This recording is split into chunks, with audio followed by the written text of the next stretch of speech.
जय हिंद मेरे प्यारे दोस्तों। मैं रे आप सभी का एक बार फिर स्वागत करता हूं आपके प्यारे प्लेटफॉर्म पर। दोस्तों, आज का दिन हमारे लिए एक बहुत बड़ा दिन है क्योंकि आज हमारे साथ जुड़े हैं हमारे प्यारे दोस्त, हमारे गेम चेंजर, हमारे अचीव सीएपीएफ के एक साथी, ऑल इंडिया रैंक वन शेरशो देव। आज यहां पर मैं आप सभी को सबसे पहले कहूंगा कि दोस्त, ये एक सेशन बहुत इंपॉर्टेंट सेशन होने वाला है, आपकी लाइफ में एक टर्निंग पॉइंट होने वाला है। क्यों? क्योंकि यहां पर हम ऐसे ऐसे पॉइंट्स पर बात करेंगे जहां पर हम जानेंगे कि ऐसा शेरशो ने क्या किया, क्या अपनी स्ट्रेटजी में चेंजेस किए कि उन्हें ये रैंक, उन्हें सिलेक्शन मिला और सिलेक्शन के साथ साथ ऑल इंडिया रैंक वन हासिल की।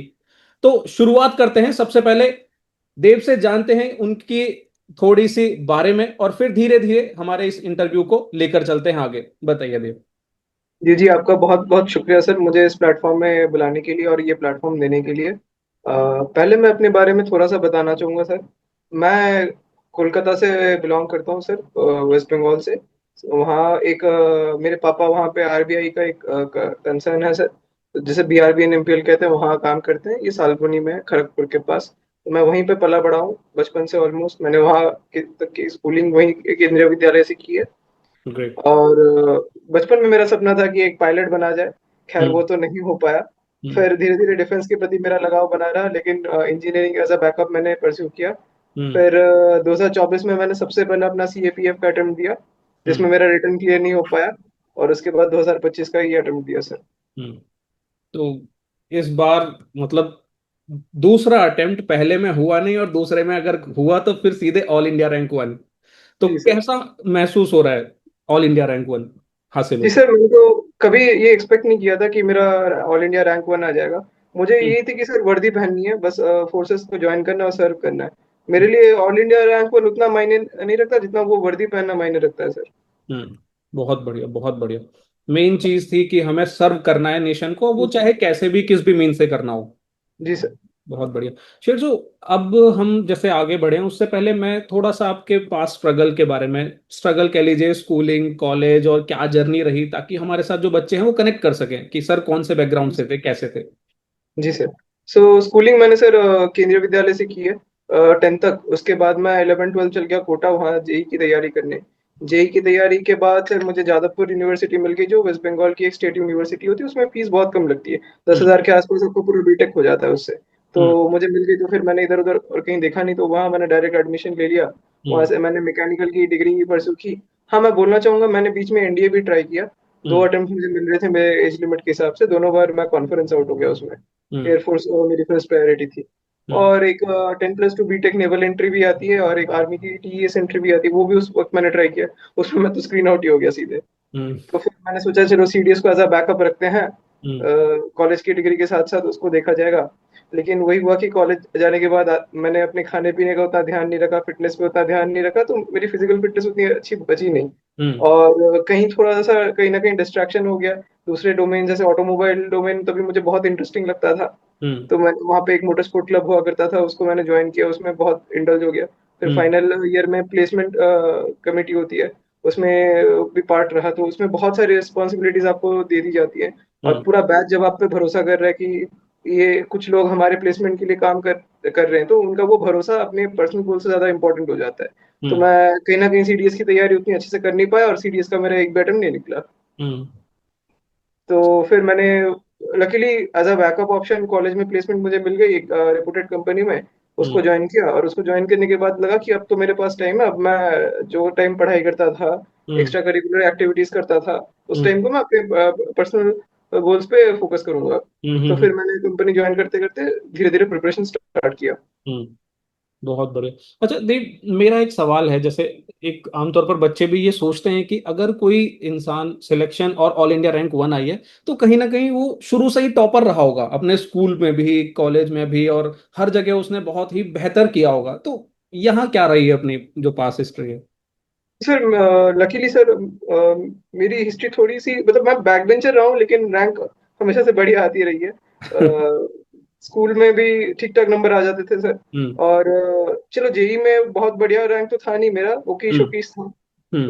मैं टॉपर कैटेगरी में नहीं बोलूंगा अपने आप को। हम्म। लेकिन फिर डिग्री में भी नंबर बढ़िया आते थे, मैंने ओवरऑल फिफ्थ फिनिश किया अपने बैच में। हम्म। मतलब ये है कि आप बेशक बैक बेंचर रहे, सारी चीजें की, सब कुछ लाइफ में एंजॉय किया, बट अपना गोल क्लियर रखा चीजों के प्रति, और मुझे लगता है कि वही करते करते आज यहाँ पर है जो आपको AIR 1 हासिल हुआ है।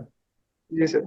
बहुत बढ़िया। देव, मुझे ये बताइए कि जैसे हम लाइक कॉर्पोरेट लाइफ में थे, इधर NDA CDS में थे, ये अचानक से CAPF की तरफ स्विच कैसे हो गया? सर सीएपीएफ का मैंने ऐसा मतलब back of the mind option बना के रखा था कि क्योंकि सीडीएस की एज लिमिट 23 तक होती है और हम्म। सीएपीएफ की 25, तो ये था कि कहीं अगर सीडीएस ना हो पाए तो दो ऑप्शन रहेगा, 2 साल रहेंगे जिसमें हम जम के सिर्फ डेडिकेटेड इसकी तैयारी कर सकते हैं। और हम्म।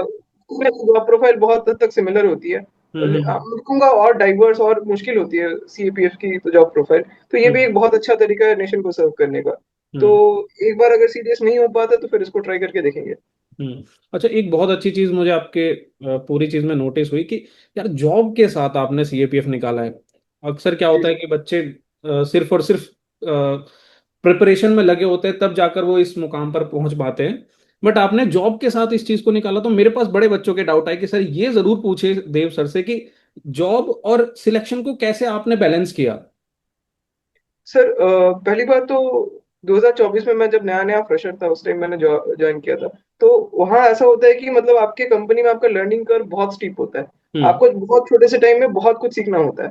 तो हम्म। कहीं ना कहीं उस वजह से 2024 का मेरा अटेम्प्ट उतना खास बना नहीं, और उस टाइम मैंने सिर्फ अपने बैकग्राउंड के जितने सब्जेक्ट्स है, साइंस और मैथ, उन पे रिलाई किया और सोचा कि पेपर 2 में जितनी राइटिंग स्किल है उसको यूज करेंगे। मैं एक हम्म। चीज मेंशन करना चाहूंगा, मैं एक प्लेटफॉर्म जो डिफेंस एक्सपी नेटवर्क है, जो हम्म। डिफेंस एस्पिरेंट रिलेट कर पाएंगे, उस प्लेटफॉर्म से मैं बहुत पहले से जुड़ा हुआ था। हम्म। उनके लिए मैं कंटेंट राइटिंग करता था।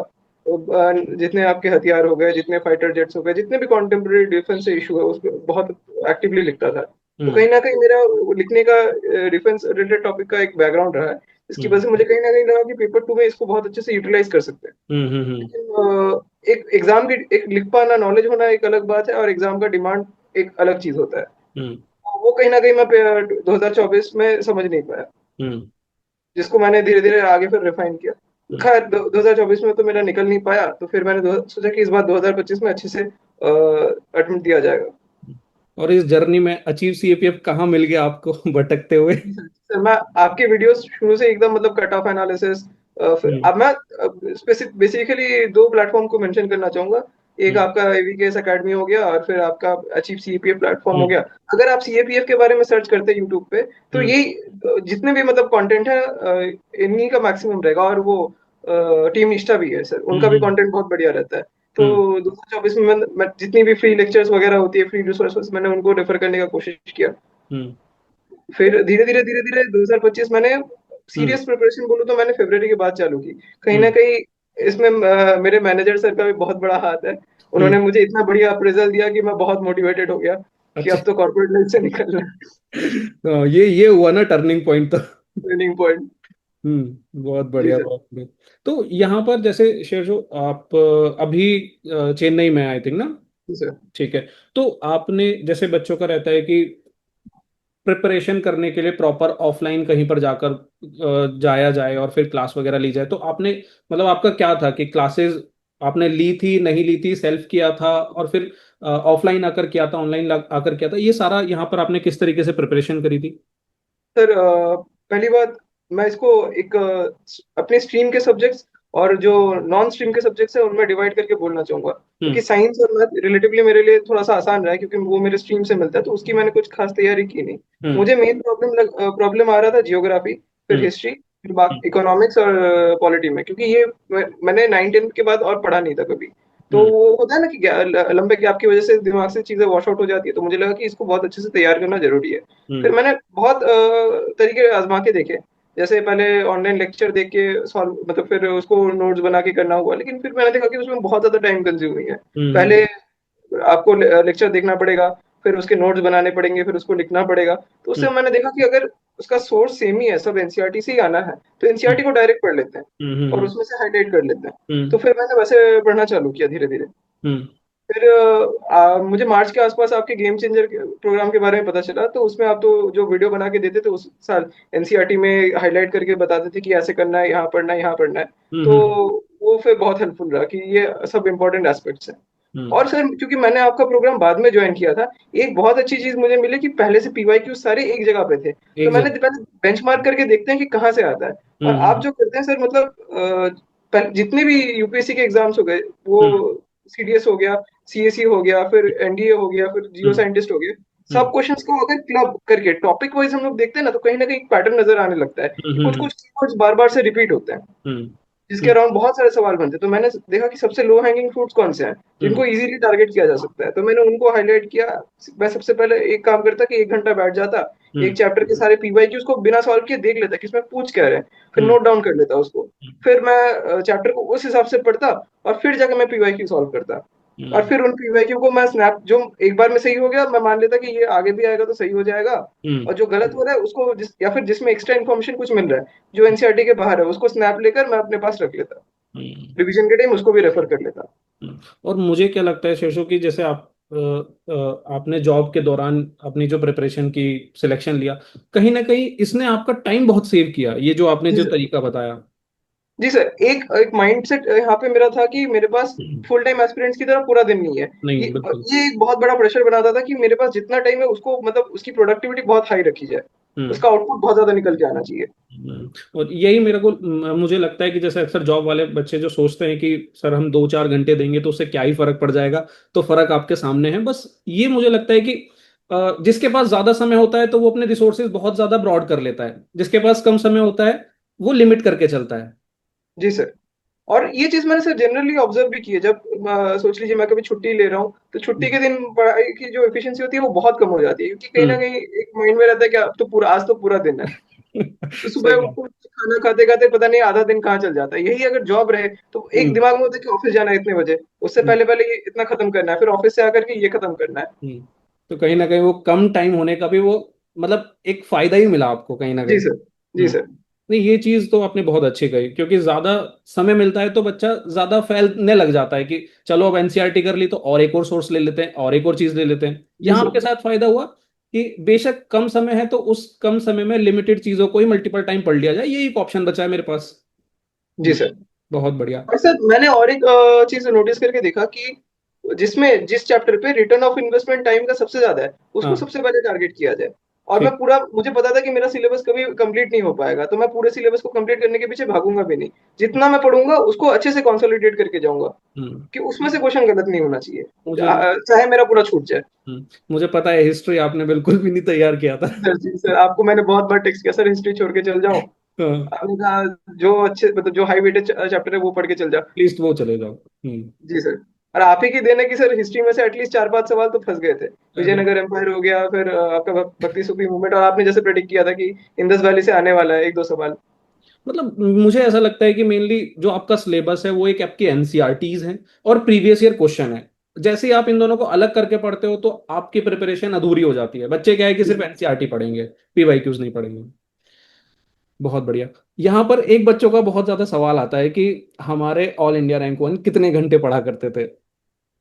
जी सर, ऑन एन एवरेज मेरा, मान के चलिए सुबह 2 घंटे और रात के 2 घंटे, मैं ऐसे 2 सेशंस में पढ़ता। सुबह और दो बीच में, घंटे और रात को जी दो सर। घंटे जी सर। और बीच में अगर ऑफिस में टाइम मिले तो, सिंस आपका टेलीग्राम बेस्ड है पूरा सिस्टम, तो हम्म। टेलीग्राम में पीवाईक्यू सॉल्व कर लेता। तो टेलीग्राम डिस्ट्रैक्ट नहीं करता, जैसे बहुत बच्चों का होता है कि सर डिस्ट्रैक्शन बहुत हो जाती है। नहीं सर, टेलीग्राम तो मेरे लिए इन्फॉर्मेशन का सोर्स है। जैसे उसमें सीएपीएफ का चैनल हो गया, फिर डिफेंस स्क्वाड का चैनल है, उसमें हम्म। अपडेट आता रहता है। आप पूरा हम्म। यूट्यूब वीडियो देखने जाओगे तो उसमें टाइम लग जाएगा। हम्म। उसमें छोटे छोटे क्लिपिंग्स वो लोग डालते रहते हैं कि डिफेंस वर्ल्ड में क्या चल रहा है। अच्छा, डिस्ट्रैक्शन से मतलब क्या चीज थी जो आपको डिस्ट्रैक्ट करती थी प्रिपरेशन के दौरान? जी सर, इंस्टाग्राम तो है ही सर, सबको कहीं ना कहीं मोटिवेट भी करता है सर। मेरी फीड मतलब मिलिट्री कंटेंट से भरी होती है, फिर हाँ। साइकिल्स आते हैं, फिर जानवर आते हैं। हाँ। जिसका जैसा प्रेफरेंस है एआई एल्गोरिदम उसको वैसे ही प्रमोट करेगा, तो कहीं ना कहीं वो मोटिवेशन का सोर्स भी था। मोटिवेशन का सोर्स भी था मतलब, पर किधर आप उसको चुनेंगे कि बच्चा मतलब उसका यूज करे या उससे बचे? क्या आपका इस मेरे पर? हिसाब से तो बचना चाहिए, क्योंकि सर ये जो एंडलेस स्क्रॉलिंग है वो, मेरे उसने मेरा भी बहुत सारा समय खराब किया है सर। बिल्कुल, एक बार बिल्कुल। स्क्रॉल करने लग जाऊं तो आधा घंटा कहाँ चल जाए पता नहीं चलता। हम्म। और यहाँ पर जैसे अभी आपने कहा कि 2 घंटे सुबह 2 घंटे शाम को, यार बहुत ऐसे बच्चे हैं जो 10-10 12-12 घंटे भी पढ़ रहे हैं। एक तो उनका ये सवाल होता है कि क्या इतने घंटे ही पढ़ के सिलेक्शन पॉसिबल है, तो वो तो मुझे लगता है मिल ही गया उन्हें जवाब। सर मेरा ये मानना है कि सीएपीएफ जो एग्जाम है, हाल ही का जो ट्रेंड रहा है, सिर्फ हम्म। पेपर वन के भरोसे जो लोग इतने घंटे दे रहे होंगे, डेफिनेटली उनका पेपर वन का परफॉर्मेंस मेरे से बहुत ज्यादा अच्छा रहा होगा। लेकिन सिर्फ ऐसा पेपर वन इसको अलोन टारगेट करके नहीं चलना चाहिए। इसको हम्म। Paper one plus paper two plus paper three day one से समझ के आपको चलना चाहिए। हम्म। 2024 का जब मैंने 2025 की फुल प्लेजेड तैयारी चालू की, तो तब तक मेरे पास 2024 का ऑलमोस्ट स्कोर कार्ड था हम्म। उस टाइम तक। और हम्म। वहां जाके पता चल गया था कि इंटरव्यू के मार्क्स और पेपर टू के मार्क्स सच में गेम चेंजर हो सकते हैं। बहुत बढ़िया। कहीं ना कहीं उसको भी बहुत अच्छे से प्रैक्टिस करना चाहिए। अच्छा, यहाँ पर जैसे शेर शो के आपने जो 2024 का अटेम्प्ट दिया, वहां से हमें कुछ मिस्टेक्स पता चली होंगी कि ये चीजें हैं जो मैं गलती कर रहा हूँ, तो ऐसा आपने जी सर। क्या चेंजेस किए 25 की तरफ कि इस बार सिलेक्शन तो सिलेक्शन आपने फोड़ ही दिया? जी सर, वो तो प्रभु की कृपा है, और इंटरव्यू पैनलिस्ट और पेपर टू के चेकर की तो कृपा है ही है। बिल्कुल। तो ऐसा तो मतलब सर, हमने क्या चेंजेस किए? सबसे पहली मतलब सबसे पहला चेंज होगा कि मैं पेपर टू में पहले कंटेंट डंप करता था, कि मेरे पास इंफॉर्मेशन बहुत ज्यादा है।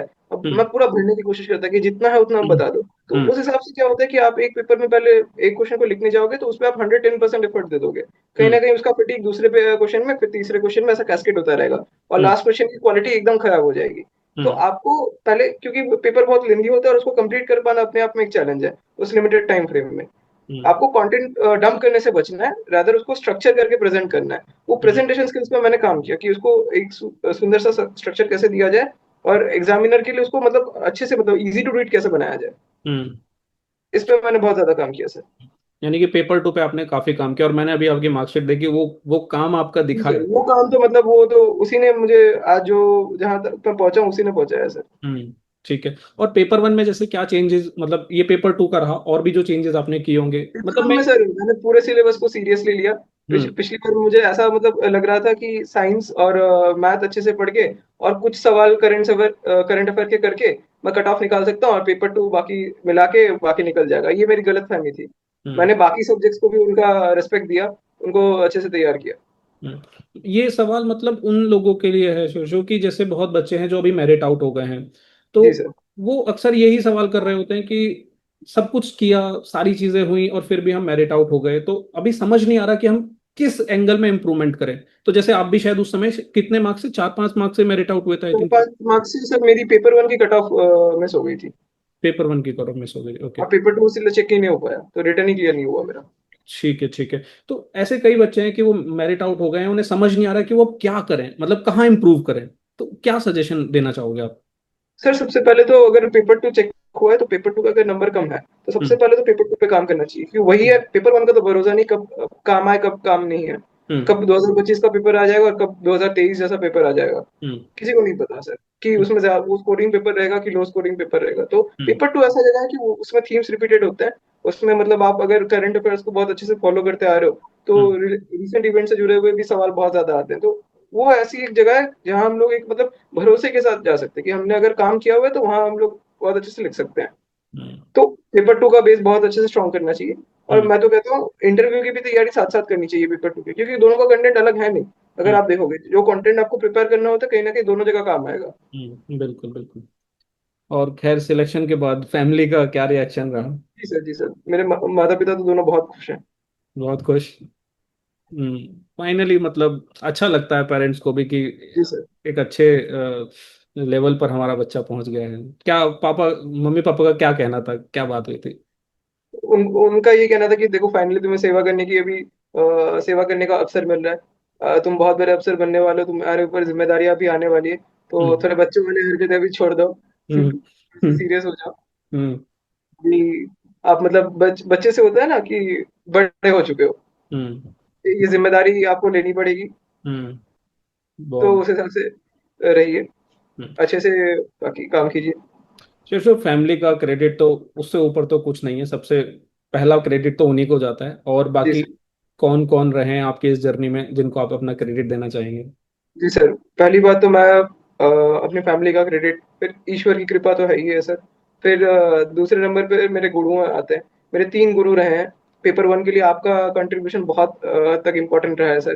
फिर पेपर टू के लिए मैंने उस टाइम आप एवीकेएस की सीरीज ली थी। फिर हम्म। पेपर थ्री में सर बीच में सर मैं फिजिकल के लिए और एक मेरे गुरु रहे हैं, जिनका मैं बहुत बहुत आभार व्यक्त करना चाहूंगा। वो डॉक्टर आर नटराजन, अभी चेन्नई के जीएसटी कमिश्नर है। तो हम्म। मैं यहाँ पे एक नेहरू स्टेडियम करके एक जगह है, नेहरू पार्क हम्म। करके, हम्म। जहाँ मतलब पब्लिक आ सकती है, सुबह प्रिपेयर कर सकती है।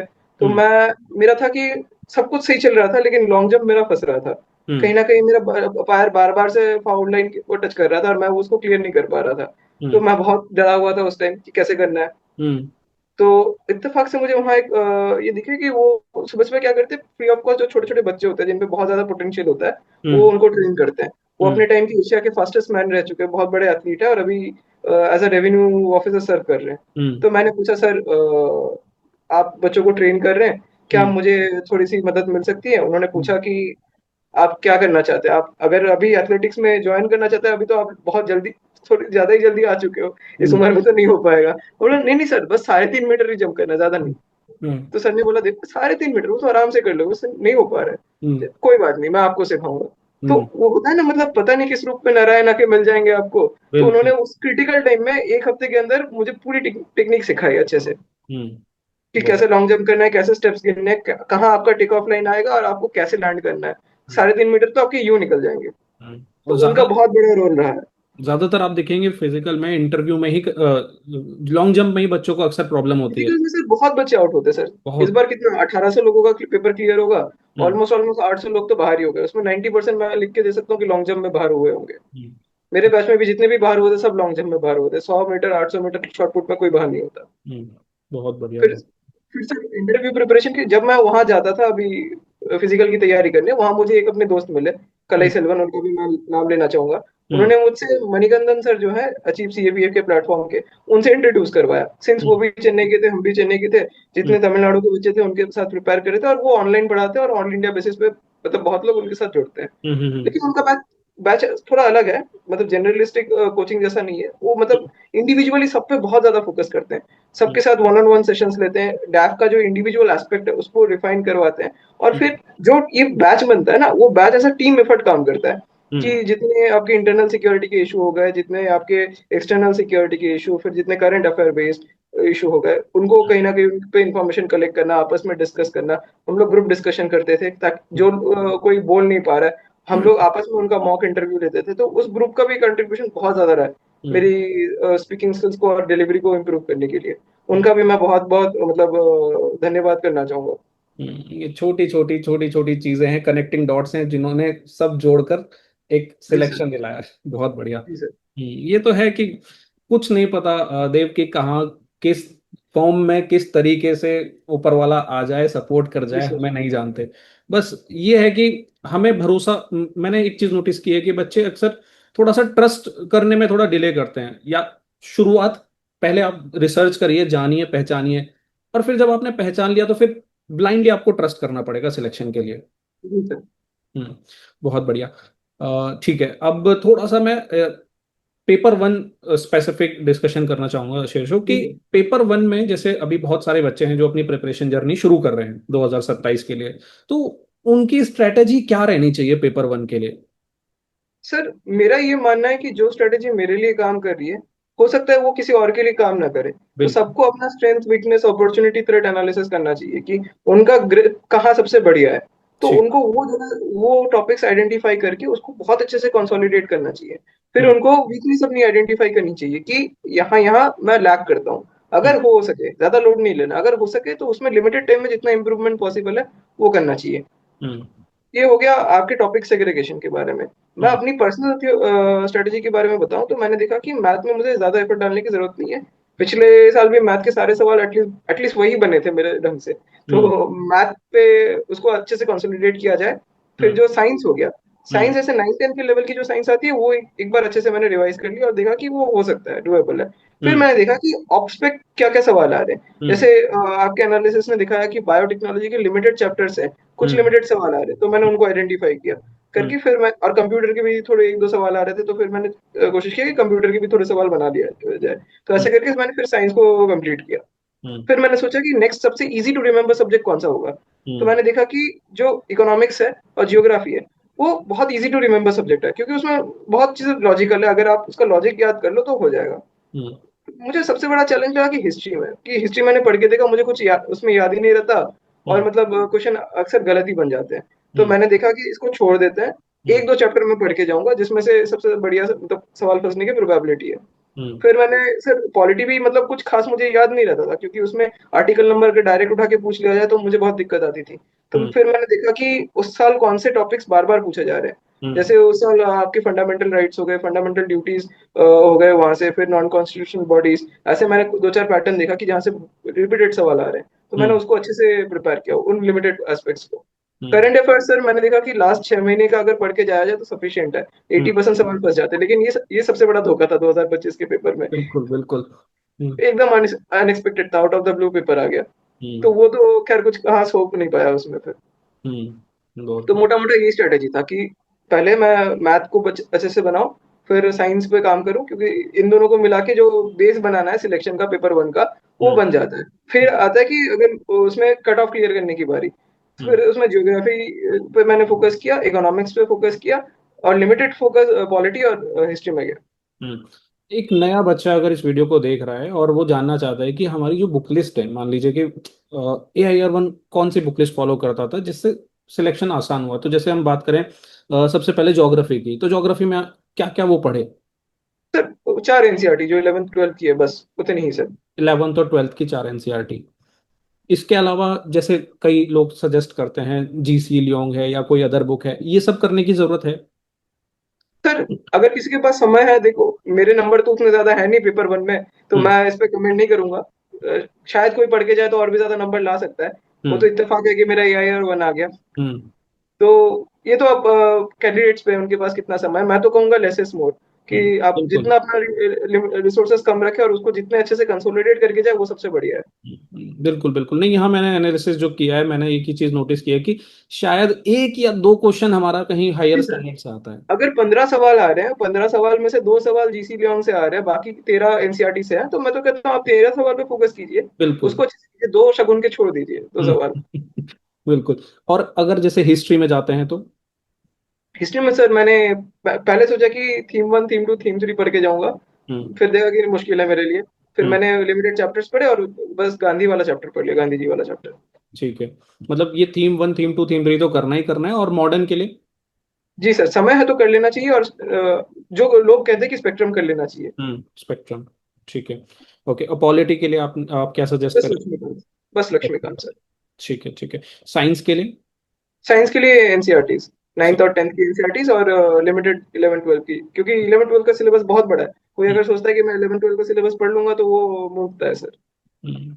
यहाँ जो चेंजेस अभी देखने को मिले हैं, देव, आपने नोटिस किया होगा, जो पेपर है वो 24 25 26 में एक अलग ही तरीके से पूछा जा रहा है, इस पर जी क्या सर, है? क्योंकि सर मैं अब तक जो रिजल्ट है, हम्म। जब 26 का अटेम्प्ट मतलब एग्जाम कंडक्ट कराया जा रहा था, निकला नहीं था, तो मैंने सोचा चलो ये भी दे के आते हैं, to be on the safer side. वहां हम्म। जाके मैंने सर साइंस में देखा कि जो C10 ऑप्टेन वाला क्वेश्चन है, वो तो इंजीनियरिंग बैकग्राउंड का क्वेश्चन है। मैं एग्जैक्टली। खुद इंजीनियरिंग पे काम करता हूँ, एक बार को मुझे भी डाउट हो रहा था कि ये ऑप्शन सही है कि गलत है। हम्म। हम्म।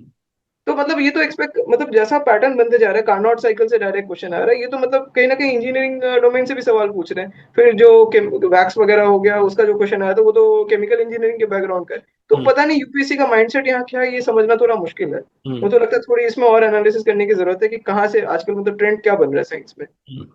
और यहाँ पर देव, ये कहना सही नहीं होगा कि मुझे ऐसा लगता है कि यूपीएससी अपना जो कट ऑफ है ना, वो धीरे धीरे, चाहे वो CSC हो, किसी भी एग्जाम हो, वो डाउन करना चाहती है। तो इस वजह से ऐसे क्वेश्चंस पूछ रही है कि मतलब आप उसका सोर्स ढूंढ भी नहीं सकते, और ढूंढ भी लिया तो आप पढ़ नहीं सकते हो, तो जी आपको सर। वो करना भी नहीं है। तो जैसे आपने अपने मार्क्स देखे, या फिर हम ये अभी अब और भी मार्क्स निकालेंगे, तो बहुत ज्यादा मार्क्स नहीं चाहिए सिलेक्शन के लिए या फिर एक अच्छी रैंक के लिए। जी सर। और बाकी सारे जैसे पेपर 2 आपने कंपोनेंट बताया, इंटरव्यू बताया, इन सब चीजों को साथ साथ लेकर चलना जी जरूरी है। सर। ठीक है। तो ये एक साइंस का बहुत बड़ा बच्चों को डाउट रहता था। इकोनॉमिक्स के लिए? इकोनॉमिक्स के लिए सर एनसीईआरटी जो होती है, हम लोग की इंजीनियरिंग इकोनॉमिक्स एक सब्जेक्ट हुआ करती थी फाइनल ईयर में, वो भी हम्म। एनसीईआरटी की मैक्रो ही है, तो वो मैंने रिवाइज कर लिया अच्छे से, सिलेबस सेम था। और फिर मैक्रो मैंने पढ़ ली। हम्म। और फिर पीवाईक्यूज, पीवाईक्यूज पे खासा फोकस रहता था सर।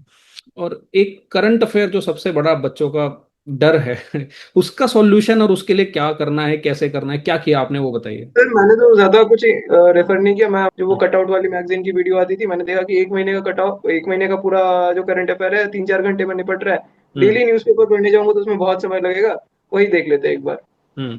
इस बार तो चलो, उस समय 2025 में ब्रह्मास्त्र नहीं हुआ करता था, अभी तो नहीं। ब्रह्मास्त्र भी आ गया। 2026 के लिए मैंने उसको रिलीजियसली एकदम फॉलो किया था, हम्म। मार्च अप्रैल तक, जब तक हम्म। मेरा इंटरव्यू नहीं हुआ था उस टाइम तक। हम्म।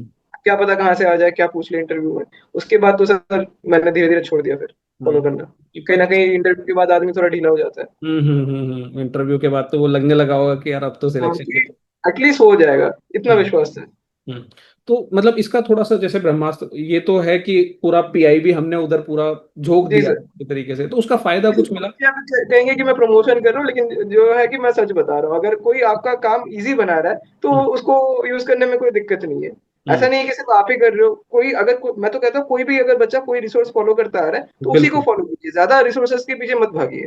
हम्म। सारे टीचर्स मतलब ऑलमोस्ट ऑलमोस्ट सोर्स सेम ही है, सब आइडेंटिफाई कर रहे हैं, सब मेहनत कर रहे हैं, आपको बिल्कुल। बेस्ट चीज देंगे। आपको बस अपने टीचर पे भरोसा करना है। बिल्कुल। बिल्कुल मेन चीज है कि वो ट्रस्ट वाली चीज है। एक नोट्स को लेकर बच्चों का मिसकंसेप्शन रहता है कि नोट्स जरूरी नहीं है एनसीईआरटी से डायरेक्ट पढ़ लिया जाए। तो यहाँ पर आपका क्या टेक है कि नोट्स बनाने चाहिए बच्चे को या फिर एनसीईआरटी से ही करे तो भी ठीक है? सर मैं 2 साल 2 साल का अलग अलग मैंने अप्रोच रखा। हम्म। 2025 का तो सर मेरा पूरा डिजिटल था कि मैं पूरा एनसीईआरटी लेता, उसी पे हाईलाइट करता, उसी हम्म। पे जो जो मतलब एडिशनल इन्फॉर्मेशन है जहाँ से पूछा जा रहा है, हम्म। कहाँ से पीवाईक्यू पूछा है उसको हाईलाइट कर लेता। हम्म। वैसे मैं पढ़ता था। मैंने 2026 में सोचा इस बार नोट्स अच्छे से बनाएंगे, लेकिन फिर आपने वो नोट्स देना चालू कर दिया, वो बहुत क्वालिटी नोट्स थे। तो हम्म। फिर मैं उसी में हाईलाइट करके फिर मैं अपने जितने एडिशनल पॉइंट्स है उस पर डालते जाता, हम्म। उसी बहुत। को एक्सपांड करता। मतलब ये यहाँ पर नोट्स होना जरूरी है बच्चे के पास या फिर वो एनसीईआरटी से पढ़ सकता सर है? मतलब जिसको जैसे समझ में आता है। हम्म। ये मैं हार्ड एंड फास्ट रूल तो नहीं बोलूंगा, जिसको जो मतलब मेथड अच्छा लगता है वो वैसे करे। एग्जैक्टली, बिल्कुल बिल्कुल, अगर वो एनसीईआरटी में भी सही से कर पा रहा है तो। हाँ, अगर उसको उससे कंफर्टेबल लग रहा है, वो चीजें बार बार रिवाइज कर पा रहा है। हम्म। सर मतलब मेन पॉइंट है कि नोट्स आप जो भी करो, नोट्स बनाओ या फिर एनसीईआरटी में हाईलाइट करो, बार बार रिवाइज करते रहना बहुत रिवीजन। जरूरी है। बिल्कुल बिल्कुल बिल्कुल, ये चीज आपने बहुत अच्छी कही क्योंकि काफी बच्चों से डिस्कशन होता है, सिलेक्शन नहीं हो रहा है, जब जानने की कोशिश की जाती है तो रिवीजन कितनी बार किया है सर? 2 बार किया है। यहाँ पर एक मेरा सवाल आपसे भी निकलता है कि सिर्फ जो आपने अपनी जो बुक्स हैं लक्ष्मीकांत है या फिर जो सोर्सेस हैं उनको कितनी बार रिवीजन किया हुआ है, कितनी बार पढ़ा होगा? जियोग्राफी को तो मैंने बहुत बार रिवाइज किया है। मैं एक बार पढ़ लेने के बाद ऐसा करता था कि एटलीस्ट 2 हफ्ते में जो मैंने पिछले में पढ़ा हुआ है वो एक हम्म। बार रिवाइज हो जाए, हम्म। हर 2 हफ्ते में। क्योंकि अगर हम उसको रिवाइज नहीं करते तो साइंस कहती है कि मतलब हर हर दिन दिमाग कहीं ना कहीं 0.01% भूलता जाता है। तो उसको बिल्कुल। आप एक्यूमुलेट करते जाओगे तो क्यूमुलेटिवली वो बहुत बड़ा हो जाएगा। तो बिल्कुल। भूलने से पहले जस्ट उसको एक बार रिवाइज कर लेना, हम्म। ताकि वो दिमाग में थोड़ा कहीं ना कहीं फ्रेश रहे। हम्म। और पीवाईक्यू का क्या रोल रहा?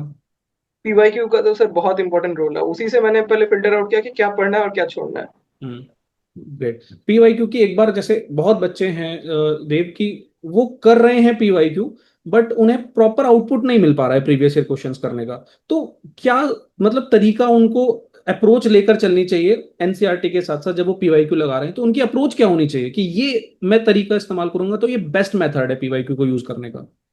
सर मैं बेस्ट का तो पता नहीं, मैं अपने अप्रोच का बता सकता हूँ कि मैंने जो अप्रोच फॉलो किया। पहले मैं पीवाईक्यू देखता, उससे हम्म। फिल्टर आउट करके पढ़ता, फिर पढ़ने के बाद मैं उसको एक दिन टाइम देता ताकि जो भूलना है वो दिमाग से निकल जाए। ऐसा होता है कि आप चैप्टर पढ़ के साथ साथ पीवाईक्यू लगाओगे तो आपके ज्यादा क्वेश्चन सही बनेंगे, हम्म। उससे आपकी प्रॉपर रिटेंशन पावर चेक नहीं होती। एक हम्म। दिन बाद अगर उसको आप लगाओगे तो फिर आपका वो जो मतलब भूलना होता है वो निकल जाता है। फिर हम्म। उसके बाद आप लगा के देखो कि आपके डायरेक्ट कौन से क्वेश्चन बढ़िया बन रहे हैं। ऐसे भी सवाल होते हैं जो सिर्फ इंट्यूशन से सॉल्व हो जाते हैं, हम्म। किसी में नॉलेज चाहिए होता है, और किसी में मतलब वो तो फिर नहीं होने वाले सवाल होते हैं, जिसमें एडिशनल इन्फॉर्मेशन यूपीएससी दे रहा है कि ये ले लो आगे के एग्जाम्स के लिए, ये तो तुम्हारे लिए नया इन्फॉर्मेशन है। हम्म। तो सर वैसे जो सवाल सही बन जाते तो फिर मैं तो उनको रिवाइज नहीं करता। जो हम्म। सवाल गलत बनते या फिर मैं बना नहीं पाता, जिनको मैं चलो अटेम्प्ट नहीं करते हैं या फिर तुक्का लगाता, हम्म। तो उसके जो आंसर्स है उसको मैं स्निप करके अपने पास रख लेता, क्योंकि मैं डिजिटल सब नोट्स बनाता तो उसमें हम्म। लगा लेता नोट्स में। हम्म। और सोचो मतलब ऐसे भी सवाल रहते हैं जिनकी एक एक ऑप्शन, कोई एक स्टेटमेंट फॉल्स हो जाएगा, बाकी स्टेटमेंट जो ट्रू है वो भी आगे के एग्जाम के लिए इंफॉर्मेशन बन जाती है। तो हम्म। उसको भी मैं हाईलाइट करके अपने पास रख लेता कि इसको भी तैयार करना है। हम्म। अच्छा, पीवाईक्यू के लिए ना एक मुझे भी कंफ्यूजन इस चीज का है, मैं भी जानना चाहता हूँ आपसे कि शिक्षु की जो प्रीवियस ईयर क्वेश्चन हम है सिर्फ उतनी ही इंफॉर्मेशन अपने पास रखें या उसको भी फर्दर रिसर्च करना चाहिए बच्चे को उसके ऑप्शंस और बाकी सारी चीजों पर? सर ऐसा बार बार देखा गया, जैसे जियोग्राफी में मुझे एक सवाल याद आ रहा है, वो लीचिंग टाइप का कुछ एक सॉइल्स के ऊपर क्वेश्चन आया था। एक साल हम्म। उन्होंने पूछा, बाकी नेक्स्ट ईयर उन्होंने ऑप्शन से पूछ लिया। तो चार मुझे तो ऑप्शन। लगता है कि कुछ नया पूछ रहे हैं तो ऑप्शन को भी तैयार करना चाहिए। ठीक है, मतलब एक हल्का रिसर्च होना चाहिए बट बहुत डीप नहीं होना चाहिए, क्योंकि मैंने देखा बहुत है डीप बच्चे नहीं फिर। है, उसमें पीएचडी नहीं करना है। हम्म। पहली बात तो ये है कि ऐसा हो कि इसके ऑप्शन से वापस से अगर पूछा जा रहा है तो वो एटलीस्ट सही बन जाए। बिल्कुल बिल्कुल, ये सही कहा। ठीक है, तो पेपर वन में ऑलमोस्ट हमारी काफी बातें हो गई। पेपर टू का थोड़ा सा बताइए सर। पेपर टू का तो सर पहली बात, डिफेंस रिलेटेड कंटेंट मुझे अलग से तैयार करने की जरूरत नहीं पड़ी। मैंने बाकी थीम्स जैसे वुमेन हो गया, डेवलपमेंट हो गया, सस्टेनेबल डेवलपमेंट, एजुकेशन, ये सारे थीम्स को मैंने तैयार किया। हम्म। मल्टीपल सोर्सेस रहे हैं, यूट्यूब के बहुत सारे फ्री इनिशिएटिव है, हम्म। वहां से मैंने तैयारी की। फिर कांस्टेंट मैंने लिखने की प्रैक्टिस की सर। हर हम्म। दिन मैं कोई भी डेली टॉपिक जो होता है उसको लिखता, लेकिन तब मैं इवैल्यूएट नहीं करवाता था सर। तभी हम्म। मैं सिंपली उसको चैट जीपीटी में अपलोड करता और पूछता कि कैसा लिखा है बताओ। तो वो हम्म। तो एक जर्नलिस्टिक रिस्पॉन्स देता था, लेकिन फिर भी चलो एटलीस्ट मशीनी से ही कुछ इवैल्यूएशन मिल जाए। जैसे जैसे एग्जाम पास आता गया मुझे लगा कि अब तो मतलब एक एक्सपीरियंस फैकल्टी का रोल इसमें आना चाहिए, क्योंकि पता नहीं कि कितने नंबर मिले कितने नंबर नहीं मिले। तो फिर मैंने टेस्ट सीरीज लगाई सर। हम्म। पहली बात तो सर मैं यहाँ कहना चाहूंगा कि जो राइटिंग स्पीड है सर वो बहुत इंपॉर्टेंट है। कि हम्म। ऐसे बच्चे बहुत है जिनकी जिनके पास बहुत बढ़िया कंटेंट रहता है, बहुत अच्छा प्रेजेंटेशन स्किल रहता है, लेकिन वो कंप्लीट ही नहीं कर पाते। हम्म। अगर आप कंप्लीट नहीं कर पा रहे हो, आपका 10 नंबर सीधे सीधे छूट रहे हैं, फिर वो तो आपका बहुत बड़ा सेटबैक है। तो पहले आप पेपर कंप्लीट करने पे फोकस करो, फिर धीरे धीरे उसकी क्वालिटी एनरिचमेंट पे आप फोकस करना। हम्म। अगर उस स्टेज तक आप पहुंच गए हो, फिर जैसे कोड्स ऐड करना, फ्लो पे काम करना, फिर एक मैं टेक्निक यूज करता हूँ फनलिंग, कि आपके कीवर्ड्स को आप हाईलाइट कर दो। हम्म। मेरे इंग्लिश मैडम ने मुझे मतलब बचपन में बताया था एक सीक्रेट की बात, कि हम्म। एग्जामिनर आपका जितना आंसर कम पड़ेगा उतना हम्म। ज्यादा नंबर देगा। हम्म। पढ़ने की बात उसको जितनी जल्दी दिख जाएगी वो आपको मार्क करके निकल जाएगा, क्योंकि उसके पास भी बहुत प्रेशर होता है कि फटाफट इतनी कॉपी चेक करके नंबर चढ़ाने हैं। हम्म। तो आप एआई। अपने आंसर को ऐसे बनाओ कि एक ग्लांस में वो उसको मोटा मोटा समझ में आ जाए कि क्या लिखा हुआ है। जो की पॉइंट्स है, कुछ डेटा लिख रहे हो तो उसको हाईलाइट कर दो पेंसिल से। आज ये तो सीक्रेट सबको पता चल गया। जी सर, जी सर। बहुत बढ़िया। तो अच्छा, जैसे मैंने अभी मार्क्स आपके नोटिस किए, काफी अच्छे पेपर टू में मार्क्स हैं। शिशु, कौन से तीन पॉइंट्स आप इस मार्क्स को डेडिकेट करोगे कि ये तीन चीजें हैं जो बहुत ऐसी मैंने की थी कि शायद मेरा इन कारणों से ये मार्क्स यहाँ पर पहुंचा है? सर पहली बात तो टाइम मैनेजमेंट, पेपर हम्म। खत्म करना। सर मतलब क्वांटिटी के लिमिट में रह के लिखना, ये सेकंड पॉइंट रहेगा, कि बहुत ज्यादा डंप नहीं करना इन्फॉर्मेशन। कभी हम्म। कभार आप कोई टॉपिक देख के, आपका फेवरेट टॉपिक, आप ज्यादा एक्साइटेड हो जाते हो, तो हम्म। आपको लगता है कि इसमें बहुत अच्छा लिखेंगे। तो हम्म। आपको वो बैलेंस बना के चलना है, आपको हम्म। अपने आप को ज्यादा उसमें मतलब स्ट्रेस नहीं देना है, हम्म। कि जितना आप पूछा जा रहा है उतना ही बता दें। हम्म। और थर्ड होगा सर ग्रामर। हम्म। ग्रामर मतलब ऐसा सब्जेक्ट है जहाँ से डायरेक्ट हिट आता है। हम्म। उसको अच्छे से अगर आप बेसिक्स प्रिपेयर करके जाओगे तो उसमें अच्छे नंबर आने के मतलब बहुत ज्यादा चांसेस बढ़ जाते हैं। बिल्कुल बिल्कुल सही कहा। यहाँ पर एक चीज और नोटिस मैं करता हूँ कि बच्चे पेपर वन और पेपर टू को बैलेंस करने में बड़ी प्रॉब्लम करते हैं, तो वो बैलेंस कैसे किया जाए और आपने कैसे किया शेषु? सर मैं ये करता था कि हर दिन मैं एक क्वेश्चन लिखने का टारगेट रखता था। चाहे हम्म। वो रिपोर्ट हो जाए, चाहे वो ऐसे हो जाए, चाहे वो आर्ग्यूमेंट हो जाए, कि हर दिन एक लिखना है। हम्म। और जब जैसे जैसे एग्जाम पास आता गया, हर हफ्ते मैं एक फुल लेंथ टेस्ट सीरीज लिखने की कोशिश करता, वो भी एग्जाम के टाइमिंग में। हम्म।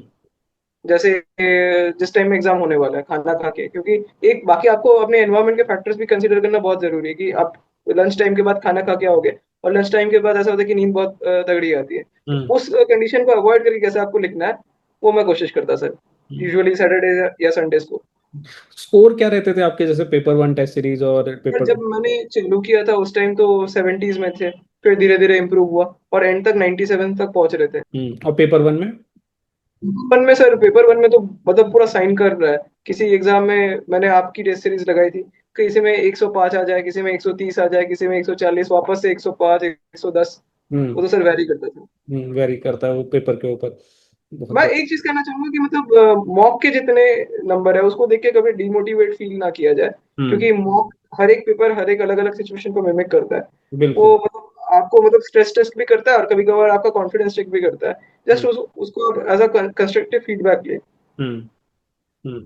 अच्छा, यहाँ पर जैसे मॉक की बात चल रही है, तो अक्सर बच्चों का एक ओपिनियन रहता है कि अरे प्रीवियस ईयर क्वेश्चंस लगा तो लिए, हमने क्वेश्चंस अटेम्प्ट तो कर लिए, तो फिर मॉक की जरूरत क्या है, मॉक नहीं लगा कर जाते।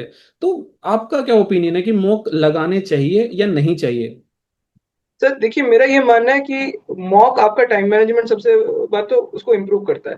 हम्म। आप सोच लोगे कि सर 2 घंटे तो एनफ है इतने सवाल के लिए, कहीं ना कहीं वो एनफ नहीं होता है। आपको बिल्कुल। वो टाइम मैनेज करने में बहुत ज्यादा हेल्प करता है और एक एग्जाम वाली फीलिंग आपको देता है कि इतने टाइम में आपको ये पेपर इतने में कंप्लीट करना है।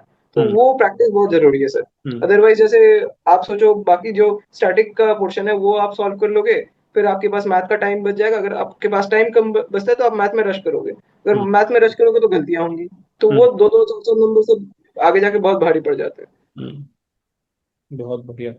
तो एक चीज और यहाँ पर मेरा सवाल आता है कि ऑल इंडिया रैंक वन ऐसा क्या अलग लिखते थे अपने पेपर टू में जो इन्होंने अपने मार्क्स को इतना बूस्ट कर दिया? सर ऐसा तो मुझे नहीं पता मैंने अलग क्या लिखा, ये तो चेकर की कृपा है, उनको मेरा आंसर पसंद आया। सही। शायद ये किसी और चेकर के पास जाता तो ये 90 के रेंज में भी आ सकता था। ये हम्म। तो यहाँ सब्जेक्टिविटी इन्वॉल्व है सर। हाँ, क्योंकि बच्चों को अक्सर ये चीज लगता है कि पता नहीं कि सर ने क्या ऐसा लिख दिया होगा कि मार्क्स इतना बूस्ट कर गया। मतलब लिखा एक एवरेज आंसर ही है, बस थोड़ा बहुत फैक्ट के साथ, और बाकी तो ये डिपेंड करता है कि कौन चेक कर रहा है वो दिन, सब चीजों पर। ये आपके यहाँ पे मतलब लक का बहुत बड़ा रोल है। हम्म। आप बस अपने जो इम्प्रूवेबल फैक्टर्स है, जो फैक्टर्स आपके कंट्रोल में, उस पर फोकस कीजिए। जो हम्म। फैक्टर्स आपके हाथ में नहीं है उनमें आप ज्यादा स्ट्रेस ना दीजिए, मेरा तो ये मानना है। जॉब प्रेफरेंस क्या रहा? रैंक? तो मेरी तो फर्स्ट प्रेफरेंस एसएसबी है, सेकंड फिर बीएसएफ, थर्ड आपकी सीआईएसएफ, फोर्थ सीआरपीएफ और लास्ट आईटीबीपी। और अक्सर लोग सीआईएसएफ को सबसे ऊपर रखते हैं, एसएसबी सबसे ऊपर होने का कारण? सर ऑनेस्ट रीजन बताओ तो उसमें प्रमोशन बहुत जल्दी हो जाता है, 5-6 साल में प्रमोशन हो जाता है। नहीं तो मैं तो सर सीआरपीएफ और बीएसएफ को ऊपर भरता। हम्म। उनका जॉब रोल आर्मी से बहुत हद तक मिलता जुलता है और वहाँ पे मतलब आपको कॉम्बैट एंगेजमेंट मिलने का चांसेस सबसे हाई है। बहुत बढ़िया। तो इंटरव्यू का जैसे एक्सपीरियंस आपका कैसा रहा, क्योंकि अभी जैसे 26 का रिजल्ट आएगा, बहुत सारे बच्चे इंटरव्यू के लिए परेशान होंगे कि कैसे जी सर। प्रिपरेशन की जाए, तो उनको कैसे आप गाइड करोगे कि इस तरीके से आप अप्रोच करिएगा? सर इंटरव्यू का मैंने एक पैटर्न नोटिस किया कि आपके जो सवाल पूछे जाते हैं वो आपके डैप के कीवर्ड से बहुत हद तक एटलीस्ट 70% केसेस में आपके डैप से ही होते हैं। तो हम्म। डैप आपकी खुली है, उसको एकदम मतलब एंड टू एंड प्रिपेयर करना है बहुत अच्छे से, जितना उसमें वास्ट जाया जा सके कि आपने जिस कॉलेज से डिग्री किया है उस कॉलेज की हिस्ट्री, आप जहाँ स्कूल से पढ़ा है उसकी हिस्ट्री, आपके हम्म। कुछ हॉबीज या इंटरेस्ट है तो आप कहीं पे काम करते हो तो उस फील्ड में आपकी कंपनी क्या करती है, उस कंपनी की क्या हिस्ट्री रही है, उस फील्ड का क्या हिस्ट्री रहा है। तो आपको अपनी डैप को बहुत थोरोली प्रिपेयर करना है। हम्म। आपकी कोई हॉबीज है तो उनमें कोई, जैसे कोई आप स्पोर्ट खेलते हो उसमें क्या चल रहा है, क्या मतलब उसमें करंट सिनारियो है, क्या डेवलपमेंट हो रहे हैं, उसको बहुत अच्छे से तैयार करके रखना है। हम्म। दूसरी बात सर, जो स्टैटिक पोर्शन है जैसे इंटरनल सिक्योरिटी हो गया, एक्सटर्नल सिक्योरिटी हो गया, रिसेंट में कोई इंपॉर्टेंट करंट अफेयर हो रहा है तो उसको भी आपको साथ साथ चलते जाना है। हम्म। ये हो गया आपका कंटेंट प्रिपरेशन का पार्ट। दूसरा सबसे इंपॉर्टेंट यहाँ पे एस्पेक्ट आ जाता है कि आपको उसको डिलीवर करना आना चाहिए। हम्म। आप बहुत अच्छा पढ़ लोगे, बहुत इंफॉर्मेशन एक्यूमुलेट कर लोगे, लेकिन अगर आप उसको ढंग से एक्सप्रेस ना कर पाए और जो आपसे सवाल पूछा जा रहा है उसका डिमांड समझ के अगर उसको आंसर ना कर पाए, वो भी मतलब प्रेजेंटेबल फॉर्मेट में कि सामने वाला बोर ना हो जाए सुनने में, हम्म। तो उसकी प्रैक्टिस बहुत जरूरी है। हम्म। ठीक है। तो आपका इंटरव्यू का कैसा रहा बोर्ड मेंबर्स के सामने एक्सपीरियंस? जी सर, एक मिनट सर। जी सर, मैं कहा था।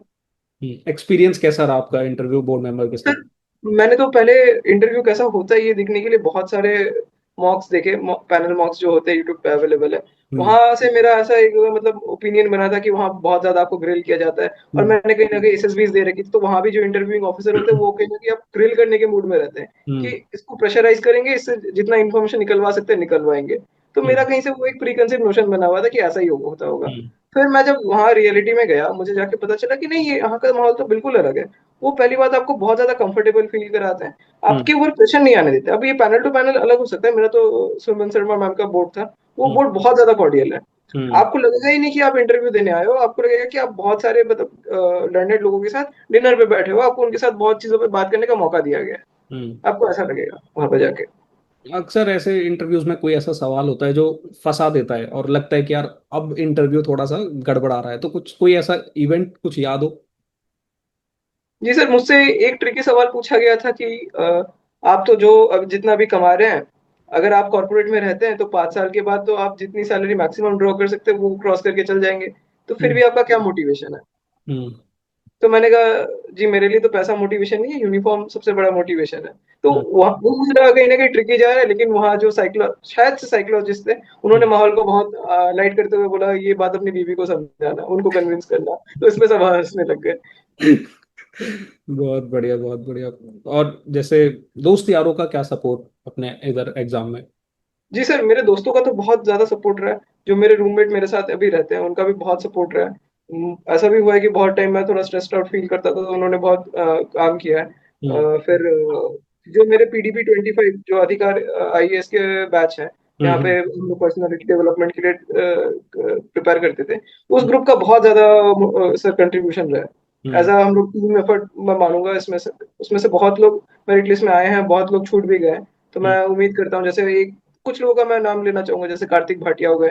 हम्म। मैं चाहता हूँ कि वो भी मेरिट लिस्ट में, रिजर्व लिस्ट में फाइनली आ ही जाए, क्योंकि उनका भी कंट्रीब्यूशन बहुत ज्यादा रहा है।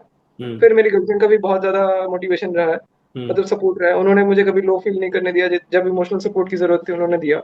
बहुत बढ़िया, बहुत बढ़िया, बहुत बढ़िया शेष हो। शिशु, जैसे आपने एक तो मुझे मेरा सवाल ये भी है कि जैसे हमें CAPF की तरफ जाना था, वर्दी की तरफ जाना था, तो फिर हम ये कॉर्पोरेट लाइफ उधर इंक्लाइंड क्यों हुआ? कोई कारण उसका पीछे, कोई स्पेसिफिक रीजन? मतलब आपके सर पास भी एक ऑप्शन था कि सिर्फ और सिर्फ मैं प्रिपरेशन पे ही लग जाता हूँ। ना कहीं मेरे पापा जो है 2027 में रिटायर होने वाले हैं। तो हम्म। अगर मैं ऐसा जॉब नहीं करता तो ऐसा मतलब उसके बाद कहीं ना कहीं सिचुएशन थोड़ी ट्रिकी हो सकती थी। तो मैंने देखा कि अगर बढ़िया जॉब मिल रहा है और उसके साथ साथ प्रिपेयर कर सकते तो क्यों ना उसी को लिया जाए। एटलीस्ट खाली तो नहीं बैठूंगा। और जॉब होना, मैं तो कहता हूँ सर, मतलब सबसे बड़ा ब्लेसिंग इन डिसगाइज है। हम्म। आपको फाइनेंशियल रिसोर्सेज मिलते हैं जो आप अपनी प्रिपरेशन पे खर्च कर सकते हो, आप अपनी फिटनेस पे खर्च कर सकते हो, और आपको कहीं ना कहीं एक मतलब कंफर्ट, सेफ्टी नेट प्रोवाइड करता है कि कहीं कहीं ना कहीं वहां से चूक गए तो ये तो है ही है। तो कभी ये ऐसा एज अ बैकअप ऑप्शन तो है ही है। ऐसा डाइसी सा नहीं लगा कि यार जॉब भी कर रहा हूँ, ये भी तैयारी कर रहा हूँ, पता नहीं हो पाएगा नहीं हो पाएगा, मैं संभाल पाऊंगा, बैलेंस कर पाऊंगा या नहीं कर पाऊंगा? सर मैं ये कहना चाहूंगा कि जो जॉब प्रोफाइल मेरा है, वो कहीं ना कहीं उसको भी मैं एंजॉय करता हूँ, तो मतलब उतनी मुश्किल नहीं हुई। अब हम्म। सिंस मेरा सिलेक्शन हो गया है, मुझे अब ऑफिस में भी जाते हुए थोड़ा दुख तो होता है कि 2-3 महीने बाद इस जगह को छोड़ना पड़ेगा। हम्म। सफर इतना भी बुरा नहीं रहा है, यहाँ बढ़िया रहा है। हम्म। तो यहाँ पर जैसे कई जॉब प्रोफाइल वाले स्टूडेंट्स भी हैं ऐसे जो जॉब भी कर रहे हैं, टाइम नहीं निकाल पा रहे, तो उनके लिए मतलब क्या आप ऐसा सजेस्ट करेंगे कि ये अप्रोच रखो तो चांसेस हैं कि सिलेक्शन डुएबल है? सर यहाँ पे मैं एक बात कहना चाहूंगा, स्पेशली कॉर्पोरेट लोगों के लिए या फिर जो जॉब कर रहे हैं, कि आप अगर सोचोगे कि एग्जाम भी बहुत अच्छे से हो जाएगा और आप अपने जॉब में भी बहुत अच्छा कर लोगे, तो ये पॉसिबल नहीं है। आप दो नौकाओं में पैर दे के नहीं चल सकते, कहीं ना कहीं बहुत आपको कॉम्प्रोमाइज करना पड़ेगा। बहुत अच्छा पॉइंट यहाँ है। मेरा कॉम्प्रोमाइज जॉब पे था सर। कहीं ना हम्म। कहीं मेरी प्रोडक्शन मतलब एफिशिएंसी डाउन गई है, हम्म। मेरा परफॉर्मेंस कम रहा है। आपको हम्म। शायद प्रमोशन के साथ, आपको हाइक के साथ कॉम्प्रोमाइज करना पड़ेगा। हम्म। आप कोशिश कीजिए वहां जितना आपकी मतलब जितना आपका बेयर मिनिमम रिस्पॉन्सिबिलिटी है वो कीजिए। और जल्दी से जल्दी, अगर आपको कोई टाइम बाउंड नहीं है, तो अपनी मतलब काम फुल एफिशिएंसी के साथ करके निकल जाइए, जितना कहीं टाइम तो आप वहां पे बचा पाए। कहीं तो कॉम्प्रोमाइज करना पड़ेगा। कहीं कॉम्प्रोमाइज करना पड़ेगा। हम्म। अगर आप वहां कॉम्प्रोमाइज नहीं करोगे तो फिर एग्जाम में कॉम्प्रोमाइज होगा। हम्म।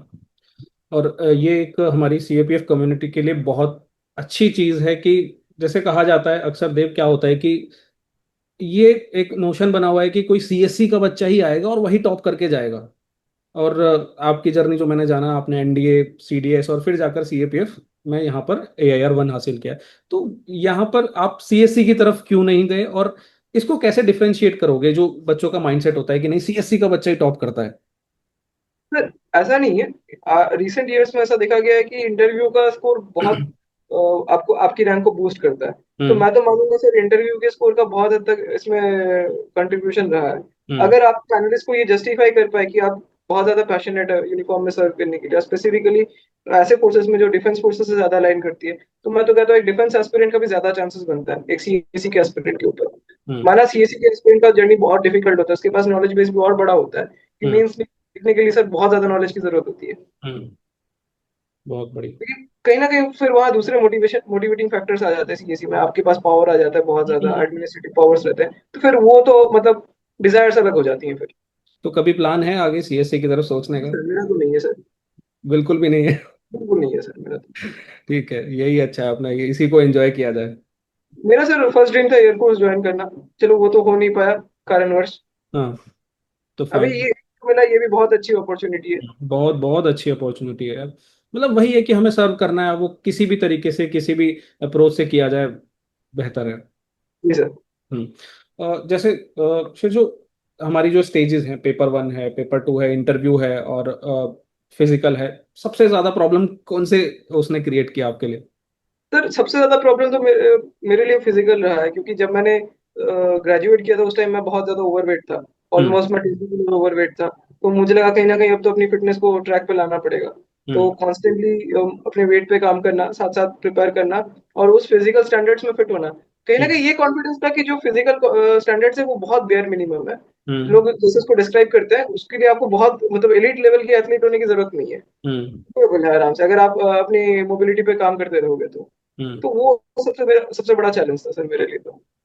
बहुत बढ़िया। एक एक सवाल और बच्चों का आता है कि सर, हमें समझ में नहीं आता है कि रिवीजन की स्ट्रेटेजी क्या है। जैसे कहीं ना कहीं देखो, आपने 2 घंटे पढ़कर सुबह दो शाम 4-5 घंटे में भी अगर निकाला है, तो कहीं ना कहीं कुछ ऐसी स्ट्रेटेजी रही है जो आपने बहुत ध्यान से किया है, कुछ तो किया है ऐसा।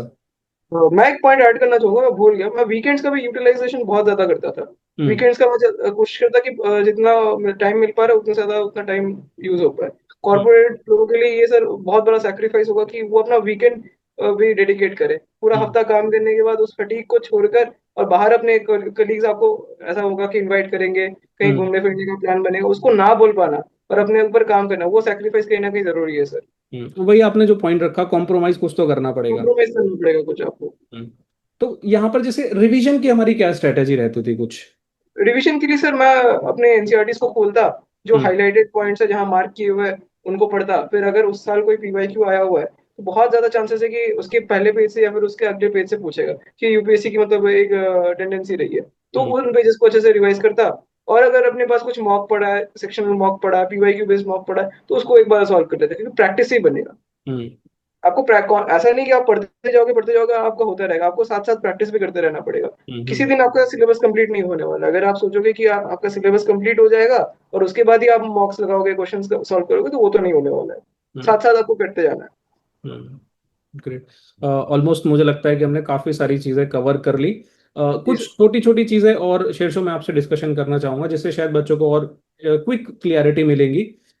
एक सवाल आता है कि मान लीजिए शीर्षो देव अभी इस समय प्रिपरेशन अपनी स्टार्ट करें 2027 के लिए, जी तो सर। वो क्या अपने इनिशियल स्टेप रखेंगे कि मैं ऐसे करूंगा तो क्रैक कर जाऊंगा? तो क्या आप उन्हें सजेशन देना चाहेंगे? सर पहली बात तो मैं पेपर टू पे डे वन से ही वर्क करना चालू करूंगा, साथ साथ हम्म। लेके चलूंगा।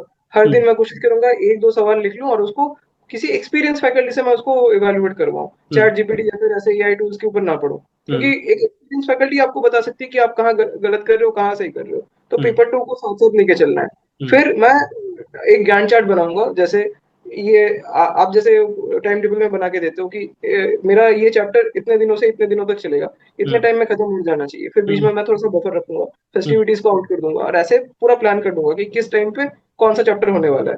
हम्म। तो फिर मैं कोशिश करूंगा कि उस चार्ट को फिर रिलीजियसली फॉलो किया जाए। हम्म। इतने टाइम में मेरा ये चैप्टर कंप्लीट हो रहा है और उसके पीवाईक्यूज करके ये चैप्टर मेरा कंप्लीट इस टाइम तक निपट जा रहा है। और मैं हम्म। आगे में मूव ऑन करता जाऊंगा और साथ साथ रिवीजन करता जाऊंगा। नहीं तो बहुत बच्चे देखा है कि वो एक ही टॉपिक को, एक ही चैप्टर को उतना डिग करते रहते हैं, उसी में ही टाइम खराब कर देते हैं बहुत। जी सर। ठीक है। एक चैप्टर को बहुत ज्यादा टाइम नहीं देना है सर। हम्म। एक बार रिवाइज हो गया, जितना उसमें से आउटपुट मिल रहा है कर लेना चाहिए। अपने मतलब रिटर्न ऑफ इन्वेस्टमेंट में फोकस करना चाहिए सर, कि इतना टाइम दूंगा तो इससे इतना आउटपुट निकलेगा। हम्म। ठीक है। अपने पहले अटेम्प्ट की सबसे बड़ी गलती क्या रही? सर बाकी के चैप्टर मतलब सब्जेक्ट्स को प्रिपेयर ना करना। ना मुझे करना। लगा कि सर करंट अफेयर साइंस और मैथ से हो जाएगा। हम्म। ओके। इधर AIR 1 बनने के पीछे एक कोई ऐसी चीज जो सबसे बड़ी रिस्पॉन्सिबल लगती है कि ये वजह है शायद ये आज मैं यहाँ पर हूँ? सर किस्मत तो है सर। नो डाउट किस? किस्मत है सर ये तो। अब वो इसका तो बच। मैं हम्म। कह रहा हूँ जो टॉप 100 में आ रहे हैं, कौन मतलब AIR 1 बनने वाला है और कौन 100 कोई नहीं बता सकता। हम्म। मतलब मैं टॉप 100 के मैं साढ़े 300 ही लोग ले लेता हूँ सर। मतलब आप अगर 358 को भी उठाएंगे और मुझे भी उठाएंगे, हम दोनों में शायद 19-20 का ही फर्क होगा सर। हम्म। ये कोई नहीं कह सकता सर कि किस वजह से ये AIR 1 बना है और कौन 350 बना है। यहाँ सर्व कर पाना सबसे बड़ी अपॉर्चुनिटी है सर। हम्म। और ये आपकी इवेलुएटर्स का मतलब आप इवेलुएटर्स को उस दिन लगा कि आप बाकी लोगों से बेटर हो। हम्म। खैर, किस्मत पे तो बच्चों का कंट्रोल नहीं है। कोई एक और पॉइंट ऐसा बताया जाए जहां पर उनका कंट्रोल हो। जी सर, मेरा मानना है जो चीजें अपने हाथों में है जो हम्म। मतलब वेल डिफाइंड है कि इन पे प्रैक्टिस करते रहना, जैसे सिलेबस हो गया आपका, आपकी स्पीकिंग स्किल्स हो गई, फिर आपका राइटिंग स्किल हो गया, जो कंट्रोलेबल फैक्टर्स है हम्म। उस पे आप फोकस कीजिए। जो नॉन कंट्रोलेबल है वो तो फिर भगवान की कृपा है। हम्म। और शेषो, जैसे बहुत सारे बच्चे ऐसे हैं जो मेहनत उतनी ही कर रहे हैं, आप भी जानते हैं कि वो पूरा दिन रात एक कर रहे हैं, दिन रात एक कर रहे हैं, पर फिर भी सिलेक्शन नहीं हो रहा है। तो आपको क्या लगता है कि वो बच्चे कुछ ये गलती तो कर ही रहे हैं जरूर? जी सर, उनको अपने मतलब ऐसा नहीं, मतलब फेलियर्स को एज अ फेलियर लेना है, एज अ लर्निंग अपॉर्चुनिटी लेना है। उन हम्म। बहुत जरूरी है एक फेलियर के बाद उनको एनालाइज करना कि कहाँ मैंने गलती की। हम्म। लकीली लकीली सीएपीएफ के केस में आपको ये अपॉर्चुनिटी दी जाती है कि आप देख सकते हो कि कहाँ गलती हुई है। अगर आप सीडीएस का उठा लोगे, एसएसबी इसका, तो आपको पता है पूरा ब्लैक होल है। कहाँ आपने गलत गलती की, कहाँ आपको नेक्स्ट टाइम इंप्रूव करने की जरूरत है, आपको कुछ नहीं बताया जाएगा। आपको जस्ट बोला जाएगा कि आप उस स्पेक्ट्रम में फिट नहीं होते, मे बी आप प्रिपेयर करके आओ, नेक्स्ट टाइम हो जाओ। हम्म। यहाँ तो आपको ब्रेक डाउन दिया जाता है, ये सबसे बड़ा प्लस पॉइंट है कि आपके रिटर्न के इतने नंबर है, फिजिकल में आपने कर लिया, और आपके इंटरव्यू के इतने नंबर है, तो अगली हम्म। बार आप उसमें इंप्रूव कर सकते हो। और कई ऐसे बच्चे भी हैं जिनका मतलब एक दो तीन चार चार अटेम्प्ट हो गए हैं, शायद लास्ट अटेम्प्ट है, तो ऐसे में काफी परेशान, डिप्रेस्ड हो चुके हैं। ऐसे में जैसे कई बार हमारे साथ भी आता है प्रिपरेशन के दौरान वो नेगेटिव फेज, तो वहां कैसे मोटिवेटेड रहते थे आप? सर, एक कहीं ना कहीं तो मेरा ये एक सेफ्टी नेट था कि मेरा जो इंजीनियरिंग का बैकग्राउंड है, उससे कुछ ना कुछ तो मैं कर ही लूंगा। No mind set. कॉर्पोरेट वहीं से या फिर पीएसयूज वगैरह में मैं जॉब कर लूंगा। हम्म। मतलब एग्जाम के अटेम्प्ट्स खत्म हो गए, एज लिमिट खत्म हो गई, वो आपकी दुनिया मतलब एंड ऑफ द वर्ल्ड नहीं है, उसके बाद भी बहुत बड़ी दुनिया है। हम्म। मे बी भगवान ने आपके लिए कोई और भी अच्छी अपॉर्चुनिटी रिजर्व करके रखी हो। तो हम्म। प्रभु पे विश्वास रखना बहुत जरूरी है। बिल्कुल बिल्कुल, आज नहीं पता पर। क्या पता आपको किसी बड़े कॉज के लिए वो प्रिपेयर कर रहे हैं। बिल्कुल सही, बिल्कुल सही कहा। बहुत बढ़िया। बहुत बातें भी बहुत अच्छी करते हो। जी सर, ऐसा तो नहीं है, मतलब नॉर्मल बात ही है। नहीं नहीं नहीं यार, मतलब थॉट्स से पता लग जाता है इंसान का नेचर, इंसान का सोच क्या है। और कहीं ना कहीं ये पेपर टू में हेल्प भी करते हैं ये सारी चीजें जब लिखी जाती हैं। जी सर। ठीक है। अच्छा, एक सवाल कि बच्चों का मानना है कि 10 से 12 घंटे पढ़ना ही जरूरी है सिलेक्शन के लिए, ऐसा कुछ मिथ? सर, मेरा तो मानना है कि आप सीएपीएफ ऐसा एग्जाम है, उसके लिए आपकी फिजिकल और मेंटल फिटनेस दोनों बहुत इंपॉर्टेंट है। हम्म। आपको अपने फिजिकल फिटनेस पे बहुत ज्यादा काम करने की जरूरत है। आप अपना स्लीप कंप्लीट कीजिए। ऐसा नहीं कि मतलब उससे मेरा मेरा कहना सिर्फ एग्जाम्स के बारे में नहीं है, या फिर जो फिजिकल एक्टिविटीज है उनके बारे में नहीं है। इससे आप 8 घंटा सोइए, बॉडी को प्रॉपरली रिकवर कीजिए, आप प्रॉपर खाइए, ठीक है, फाइबर्स जितने हो गए, जितना प्रोटीन इंटेक हो गया अच्छे से लीजिए, अपना वाटर इंटेक कंप्लीट कीजिए, जितना आपका कार्डियो हो गया, कार्डियोवास्कुलर हेल्थ के लिए स्ट्रेंथ ट्रेनिंग कीजिए। तो ओवरऑल जो फिटनेस है, अगर आपका बॉडी फिट रहेगा तभी जाके आप अच्छे से पढ़ पाओगे। तो हम्म। उसको भी कहीं ना कहीं थोड़ा टाइम देना चाहिए।